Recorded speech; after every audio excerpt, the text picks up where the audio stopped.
Hey guys, welcome. It's day 3 of the Play Ukulele Every Day. That's right, I said it correctly today because I catch a lot of flack from people about saying ukulele because I'm from Chicago and we have weird accents in Chicago. But hey, I digress. Welcome back. You showed up again, and that's the most important thing, is showing up every day. I hope you had some time to go through the PDFs at allforyuke.com, look over the goals and intentions sheet, and I hope the first week of having a new routine, warming up, picking one thing, and really focusing on one thing as you practice has served you well. So we're going to take it a step further today, and again, we're going to warm up, we're going to pick one thing, and we're going to do a little playing along. And I thought, as I was kind of thinking about this whole series, about big concepts that we can take on every lesson. So the big concept today is going to be switching to a G chord, because in the comments and emails I get from you guys, one thing that I find as a common thread is people have a hard time switching to a G chord at first. So maybe you don't have a problem with it, but if you do, I'm going to give you guys some common chord switches that go to G and give you some tips and tricks on how to do that. And I promise, doing this a little bit every day, you're going to feel a lot more confident in playing the G chord. So get tuned up, and we're going to start warming up our little left hand exercises here. All right, so you probably spent a little time doing the 1, 2, 3, 4 warm up, which is great. And after talking to some people, I think it's a common warm up that we've done on other instruments for years, so I hope it's fresh for you. So we're going to adjust this warm up a little bit now, and we're going to start a little higher on the neck so we can start using a little more real estate, but we're going to mix up the pattern a little bit. And that's what I want to mention about the 1, 2, 3, 4 pattern, is you don't always have to go chromatically here 1, 2, 3, 4 to kind of start making it a little more fun and interesting. You start changing the order of the numbers. So for this warm up today, we're going to do 1, 3, 2, 4. So that would be starting on the C string, index, ring, middle, pinky. Now, doing these in a different order is going to even further the development of the dexterity in your fingers, the control of your individual fingers, building the calluses on your fingertips. All of this is good stuff that you're putting in the bank of improving every day. Let's try this nice and slow. If you need to pause the video and just work on this pattern, 1, 3, 2, 4. Take a little time and just maybe sit on the C string. Try it a few times until you feel comfortable before you kind of play along with me here. But I'm going to go nice and slow. We'll go 1, 3, 2, 4 down the C string, E string, and A string. Nice and slow. Here we go. 1, 2, 3, 4. 1, 3, 2, 4. 1, 3, 2, 4. 1, 3, 2, 4. 1, 3, 2, 4. Going up. 1, 3, 2, 4 to the C string. 1, 3, 2, 4. Now, we're going to take that a step further, making sure you're nice and warmed up. We're going to move up here to the 5th fret and do the same thing, and we're going to progress back. So maybe you've worked on going up the neck, as I say, towards the body, but now going down towards the headstock. We're going to try that same pattern, moving towards the headstock. And another thing that I want to add to this equation, just as an option for you guys, you don't have to do this. I'm generally just going to use my thumb on my strumming hand here to pick these single notes. But if you want to try this, something I like to do so that I can get a little more speed is I pluck down with my thumb on the string here. And then when I go up, I pluck with my middle finger. So it kind of acts like a little plick. What is a plick? If you want to try incorporating your middle finger as you pluck the strings, that's cool. If you just want to use your thumb and kind of use your hand braced underneath the body here, that's fine as well. I will do the middle and the thumb as I pluck this. Yeah, I had to kind of see my fingers there to make sure I was doing it right. So starting on 5, we'll do 1, 3, 2, 4, 1, 3, 2, 4, 1, 3, 2, 4. Now when I say 1, 3, I'm talking 1 is my index, 3 is my ring, 2 is my middle, pinky is my 4th. Just so you're not confusing the frets and the fingers here. So the exercise, 1, 2, 3, 4, or 1, 3, 2, 4, whatever we're saying, is just your fingers. So starting here on the 5th fret, let's go from the 5th fret and we'll work our way back to the 3rd fret just to really get a nice warm up here. After you've warmed up properly, we'll get into some chord switching. Here we go. 1, 2, 3, 4. 1, 3, 2, 4. 1, 3, 2, 4. 1, 3, 2, 4. Going back up. 1, 2, 1, 3, 2. Back to the 4th fret. 2.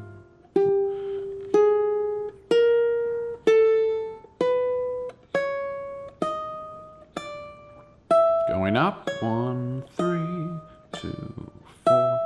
1, 3, 2, 4. 1, 3, 2. Back to the 3rd. 2, 4. 1, 3, 2, 4. 1, 3, 2, 4. 1, 3, 2.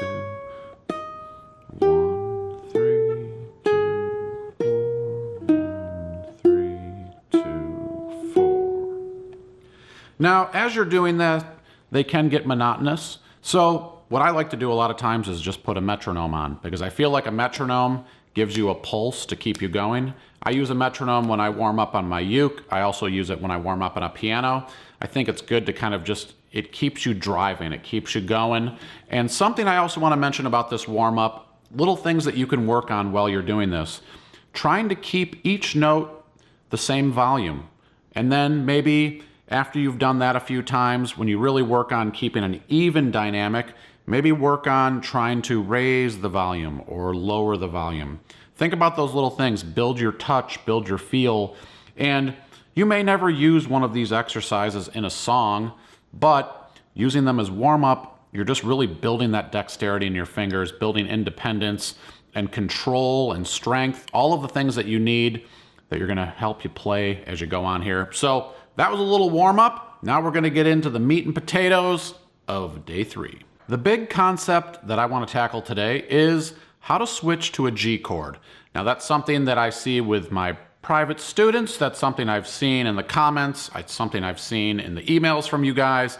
So I thought we'd talk a little bit about that today, and some of the common chords that you will see in the key of G, which are A minor, E minor, D, and C. So let's talk about how to switch to the G chord from each of those chords, starting here with the C chord. So when I'm playing a C chord, and you guys can see the graphics below here for the shapes, but when I play a C chord, a little trick that I like to use, so I play my C chord here with my ring finger on the A string on the 3rd fret. Now, if I see that G, that sounded funny, if I see that the G chord is coming up after my C chord, a little trick that I use is I take my middle finger and I place it down on the 2nd fret on the A string right behind my ring finger. And with my index finger, I like to hover that above the C string on the 2nd fret. Now, if you look at my hand shape here, it kind of resembles a G chord shape. There's good reason for that, because when I go to make this switch to the G chord now, I simply just set my index finger down and move my ring finger up here to the E string on the 3rd fret. So just watch that as I do it slowly here. So here's my C chord. I've got my index finger in position to switch to G. So this is the big thing here, is having your middle finger down on the 2nd fret because then it's already in place. You've already tackled part of the chord switch before you even started the chord switch. So the common C to G switch. That's one I see all the time. I hope that helps you get to there. The next one that I come across pretty often is going from A minor to G. Now you've probably played Riptide by Vance Joy a time or two if you've played the uke. So something I like to do when I see an A minor G next to each other in a song is I'll play A minor with my index finger rather than my middle finger. So by doing that, I free up my middle finger to hover over. Again, you can see that I'm kind of starting to form a G chord here in the air when I'm playing A minor. So I'm playing A minor here on the 2nd fret on the G string. And with these fingers, I'm keeping them close to the fretboard. Now that is a point to discuss. You always want to have your fretting hand in close proximity to the strings and the fretboard. You don't want them always touching it. But as you're doing chords, you don't want your fingers propped out like this. You want your fingers nice and tight, tucked in here, because the shorter the distance to the strings from your fingers, the quicker you can get there. So think about that. Look at your hands as you're trying to do a chord switch sometimes. Do you notice that your fingers are popping out as your pinky sticking out? That's something that you're going to have to rein in a little bit for the chord switch. So again, if I'm going from A minor to G, I kind of have this G chord formed in the air, and then when I go to make the switch, I just move my index finger down one string to the C string. And because I've already got my fingers hovering over the E and the A string, I can just set them down for the G chord. All right, the next chord switch that you'll probably run across at some point here is going from D to G. Depending on how you play your D chord, in this case here, when I see G chord coming after the D, I play my D chord with my index on the 2nd fret on the G string, my middle right below that on the C string, my ring right below that on the E string. So everything is bunched up here on the 2nd fret. Now if you look at my hand here, you'll notice that I'm not like this. I actually have my hand up tilted towards the headstock. Now that does two things. That gives me spacing to fit all these fingers in here on one fret, which is kind of a weird contorted thing to do for most of us. But also it gets me in this nice tilted position to switch to my G chord, which is what we're talking about, right? So we're going from D to G. Now how did I do that? So what I did, I slide my ring finger over from the 2nd fret to the 3rd fret, and as I do that, I lift my middle and index finger and drop them down into place for the G chord. So as you do that switch, just practice kind of just trying to get it the same way every time. And that's something I also want to mention here. As you're working on these chord switches, feel free to only focus on your fretting hand. Don't worry anything about your strumming hand. As you want to get better at doing chord switches, draw all of your focus to the chord switch. Really get your eyes set on the chord and make sure you're getting the same movement every time. See how close my fingers are here to the fretboard. If I held my hand over the top of my fingers, it shouldn't push up at all. So try that little exercise for any of these chord switches, or really you can apply this to any chord change that you're having a difficult time with, but in this instance we're talking about G. Now the last one I will mention here is E minor to G. Now this is a chord switch that is a little bit funky because there's not really any good way to do it. You have to move all of your fingers to get there. So I devised a little plan for you guys. If you want to try this, you're going to take, for your E minor chord, we're going to incorporate our pinky. And our pinky we've been developing now. So your pinky should start feeling a little bit more comfortable and confident than it ever has before now that you're doing all these warm-up exercises. We're going to take our pinky, put it on the C string, 4th fret, our ring finger on the 3rd fret on the E string, and our middle finger on the A string on the 2nd fret. So now our E minor looks like this. You're going, Kevin, why are you making me play this with my pinky? Well, because our index finger is now free. And what that does is it allows us to have that ready to go down here on the C string on the 2nd fret. And if I pop my pinky off, little extra sound effect for you, no extra charge, you have a G chord.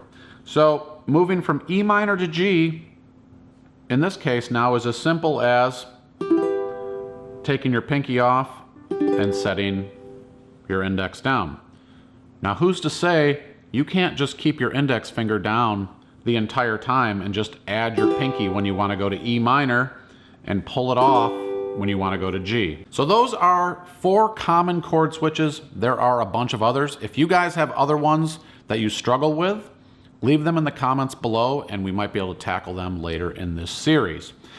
So without further ado, we're going to hop into a play along where we're going to incorporate each one of those chord changes for you. And I think this is going to be great. And I will also leave some other exercises in the PDF. If you do these for a couple days and you're like, all right, Kevin, I got this.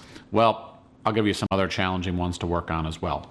So let's get into a little play along here to give you an opportunity to really work on incorporating these chord changes. All right, for the play along, we're going to use a simplified strumming pattern. Now, the whole focus here is working on switching to a G chord, so I didn't want to make the rhythm too challenging here. So the rhythm we will use to strum this play along is down, up, mute. So to do that, let's try it with a C chord here.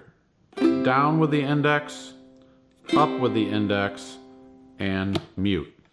And another question I always get from everybody is, do I strum all of the strings? The answer is, yes you do. Unless it's some crazy chord, which I don't see many of those, generally you're going to strum all the strings. So I just wanted to leave that little disclaimer in there for you. So the strum pattern is down, up, mute. Down, up, mute. And every time I do down, up, mute, that equals 1 time.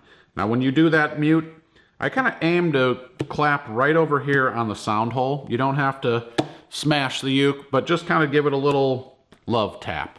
So the progression will be C, G, A minor, G, D, G, and finally E minor, G.